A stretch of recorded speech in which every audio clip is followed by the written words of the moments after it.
सलग 6व्या वर्षी विविध उपक्रमांतून शाहूंच्या विचारांचा जागर. राधानगरी धरणस्थळी विविध उपक्रमांनी शाहू जयंती साजरी होणार.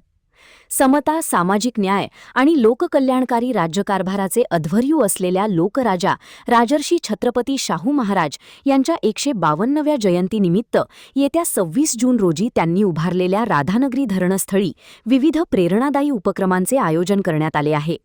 छत्रपती शाहू महाराजांच्या कार्याचा गौरव आणि त्यांच्या विचारांचा जागर करण्यासाठी हा जयंती सोहळा सलग 6व्या वर्षी या ठिकाणी साजरा होत असल्याची माहिती शाहू ग्रुपचे अध्यक्ष व राजर्षी शाहू महाराजांच्या जनक घराण्याचे वंशज राजे समरजित सिंह घाटगे यांनी येथे झालेल्या पत्रकार परिषदेत दिली. राजे समरजित सिंह घाटगे म्हणाले, राजर्षी शाहू महाराजांचे कार्य केवळ प्रतिमा पूजनापुरते मर्यादित न राहता त्यांच्या दूरदृष्टीचा आणि त्यांच्या उत्तुंग कार्याचा गौरव व्हावा अशी भूमिका सहकार महर्षी स्वतः राजे विक्रमसिंहजी घाटगे यांची होती. त्याच विचारातून राधानगरी धरणस्थळी जयंती साजरी करण्याची परंपरा सुरू झाली.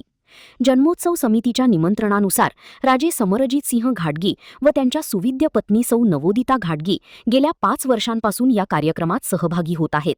यंदाचा सोहळा अधिक भव्य आणि प्रेरणादायी स्वरूपात आयोजित करण्यात येणार आहे.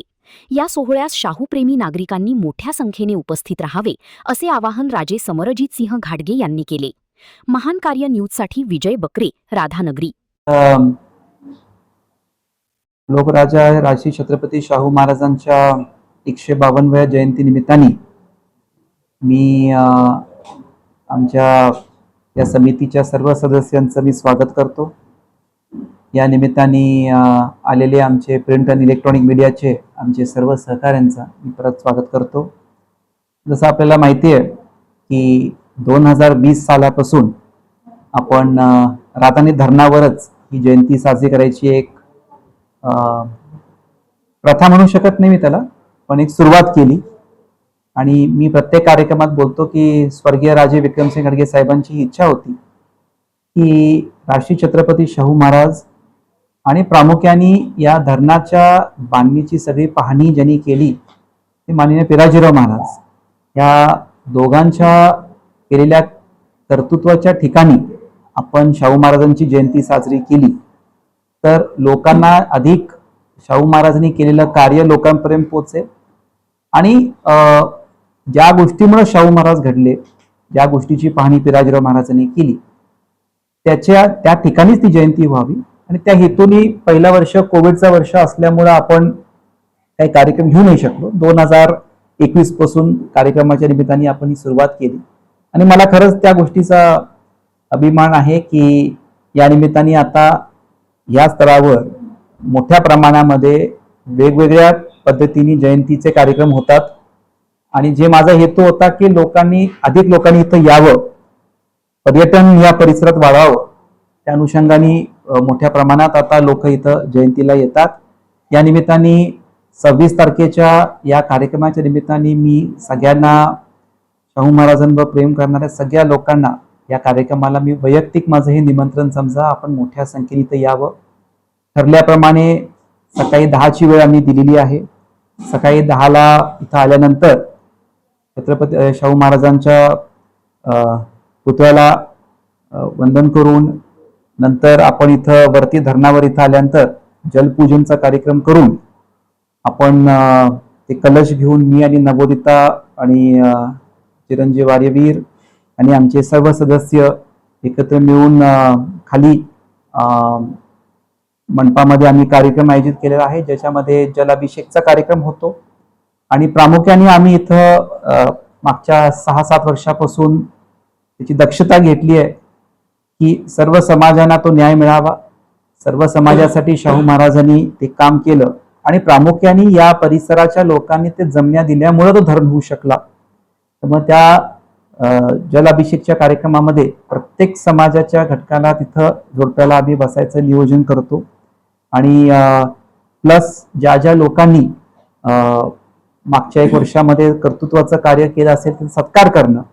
आणि यावर्षी अजून एक गोष्ट बऱ्याच लोकांकडून सूचना आल्या होत्या, ती म्हणजे एक समता रॅलीचं आपण आयोजन केलेलं आहे, जे कसबा बावड्यावरून एक मोटरसायकलची रॅली ही धरणावर ज्योत घेऊन येणार आहे. ज्या ठिकाणी शाहू महाराजांचा जन्म झाला त्या वाड्यावरून ते इथपर्यंत समता रॅलीचं आम्ही आयोजन केलेलं आहे आणि त्या अनुषंगाने हे कार्यक्रमचं रूपरेषा आपल्यासमोर मांडलेली आहे. त्याचबरोबर मला असं वाटतं की आणखीन एक गोष्टवर मला इथं बोलायचं आहे की ज्या राष्ट्रीय छत्रपती शाहू महाराजांनी प्रामुख्याने पाण्याचं नियोजन करून या जिल्ह्याला सुजलाम सुफलाम केलं, हरिक्रांती आणली.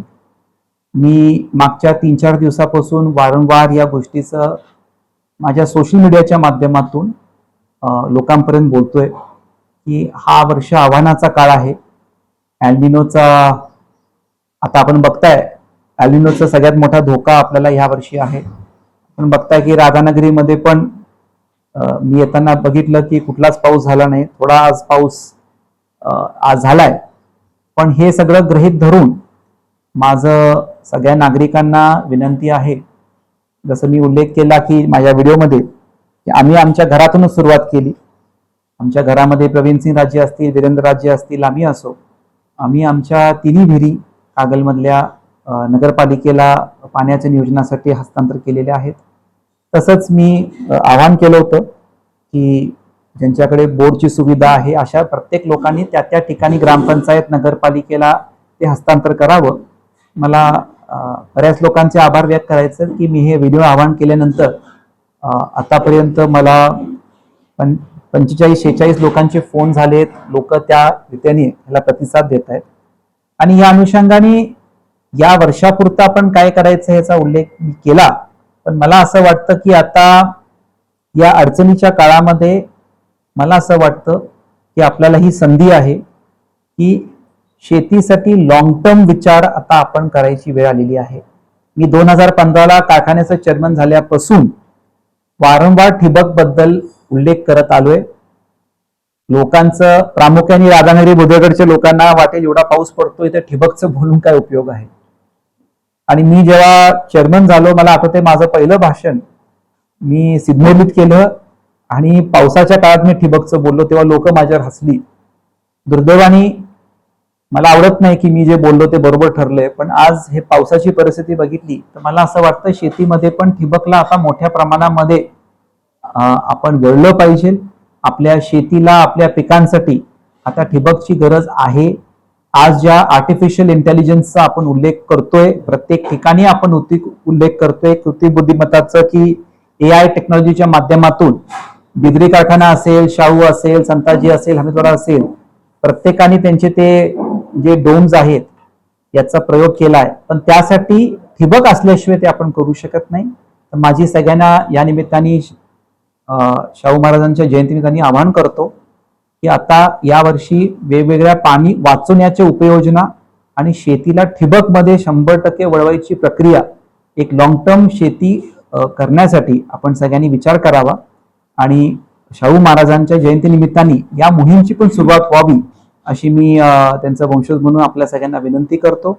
आणि परत आपल्या पत्रकारांचं सगळ्यांचं मी आभार व्यक्त करतो की आपण इथं आलात आणि आपण सगळ्यांनी मोठ्या संख्येने 26 तारखेला सकाळी 10 वाजता धरणावर आपण यावं अशी आपल्याला कळकळीची विनंती करतो. आणि पत्रकारांना काही प्रश्न असतील तर आपण विचारा. एक वरिष्ठ येऊन गेले, प्रत्येकाने आपापल्या काहीतरी मागण्या आहेत. ही मागणी प्रामुख्याने आज साखर उद्योगासाठीच माझी मागणी आहे आणि त्याच्याबद्दल दिल्लीमध्ये एक मोठी मीटिंग झाली होती. आवाडे साहेबांच्या कार्यक्रमाच्या आधी शिष्टमंडळ म्हणजे KP पाटील साहेब आम्ही सगळे तिथं होतो. एक शिष्टमंडळ अमित शाह साहेबांना भेटल्यानंतर दिल्लीमध्ये जे मागण्या केल्या त्याच मागण्या परत आहे आणि मी परत या गोष्टीचा उल्लेख करतो की FRP वाढली पाहिजे, शेतकऱ्यांना चांगला दर मिळाला पाहिजे, पण त्याच्याबरोबर MSP वाढायची आता फार म्हणजे मी मागणी करत नाही आहे, आता हे कंपल्शनच झालं. म्हणजे मी त्यामध्ये काल एक उदाहरण दिलं की असं आपण म्हणतो की साखर रोज आपल्याला लागते, पण आज पाऊस दुधाचे दर बघितले तर आज बघा की 10 वर्षापूर्वी जे दर होते आता जसे संकलनचे दर वाढले तसे MRP पण वाढली. MSP, दुसरं इथेनॉलचे दर वाढवणं, तिसरं आम्ही मागणी जी केली महत्वाची ती म्हणजे सॉफ्ट लोन आणि लोन रिस्ट्रक्चरिंग. हे आता साखर उद्योगाला महत्वाचं आहे. सहकार क्षेत्रामध्ये महाराष्ट्र एक क्रमांकवर, त्यातून सहकार क्षेत्र जिथं ऊसाची बिलं टाइमात दिली जातात ते म्हणजे पश्चिम महाराष्ट्र आणि त्याच्यामध्ये कोल्हापूर जिल्हा या रँकिंग मध्येच येते. आता थकलेली बिलं जर आपण बघितली देशामध्ये तर महाराष्ट्रामध्ये सर्वाधिक पहिलं बिलं जे करते ते कोल्हापूर जिल्हा करतो, हे आपण समजून घेतलं पाहिजे. पण मला खात्री आहे अमित शाह साहेबांनी त्याला आश्वासन दिले की येत्या काळात ते आपण घोषणा करू आणि त्यामुळे ह्या मागण्या केल्या पाहिजे. नाहीतर ह्या अॅल्निओच्या परिस्थितीमध्ये टनेज आणि कमी झालं तर पुढच्या वर्षी माझ्यासारख्या चांगल्या कारखान्यांना पण बिलं देणं पुढच्या वर्षी अडचणीचं होऊ शकते. त्याच्यामुळे ह्या मागण्या प्रामुख्याने आम्ही शेतकऱ्यांच्या बाजूने थोडेसे लोकांना अमित शाह साहेबांसमोर, मुख्यमंत्र्यांनी उपमुख्यमंत्र्यांसमोर केले. शेतकऱ्यांचा विषय काढला म्हणून दादा, आता शक्तीपीठ महामार्गाचा सुद्धा एक विषय हे होतो, पण शेतकऱ्यांचा वाढता विरोध त्याला बघायला मिळतो. काय आपलं? मगाशीच तो विषय झाला की आपल्या जिल्ह्यामध्ये तो विरोध आहे आणि कागलमध्ये पण बोरोडे उंद्रवाडी गावीमध्ये आत्ताच मी आढावा घेतला, 150 गावं उमरत जातात. आणि त्याच्यामुळे मला असं वाटतं की याची भूमिका आपण मुख्यमंत्र्यांसमोर मांडू. मुख्यमंत्र्यांचा जो काय विषय आहे की इन्फ्रास्ट्रक्चर जे विषय आहेत की देशाच्या प्रगतीसाठी इन्फ्रास्ट्रक्चर महत्वाचं आहे आणि त्याच्यामुळे मला असं वाटतं की त्याच्यातला काहीतरी एक मार्ग काढायची गरज आहे आणि त्याच्यावर ही जी भूमिका आहे ते आम्ही सगळी जिल्ह्याचे नेते माननीय मुख्यमंत्रींसमोर मांडू.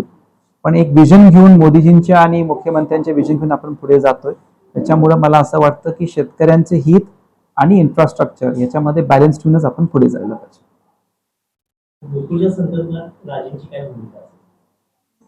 माझी भूमिका जी आहे ती मी योग्य वेळी, आता सगळे ठराव गोळा करायची प्रक्रिया चालू आहे. मला असं वाटतं की फक्त पेपरमध्ये बातमी आणण्यापेक्षा चांगले ठरावाचा आकडा मी गाठणार आहे. तो गाठल्यानंतरच बोललेलं बरं होईल. तर त्याच्यामुळं आता त्या सगळ्या ठरावाच्या प्रक्रियेत आम्ही आहोत. तो जो आकडा माझ्या स्मरणात आहे तो झाल्यावरच मला वाटतं त्याच्यावर अधिक बोललेलं बरं होईल.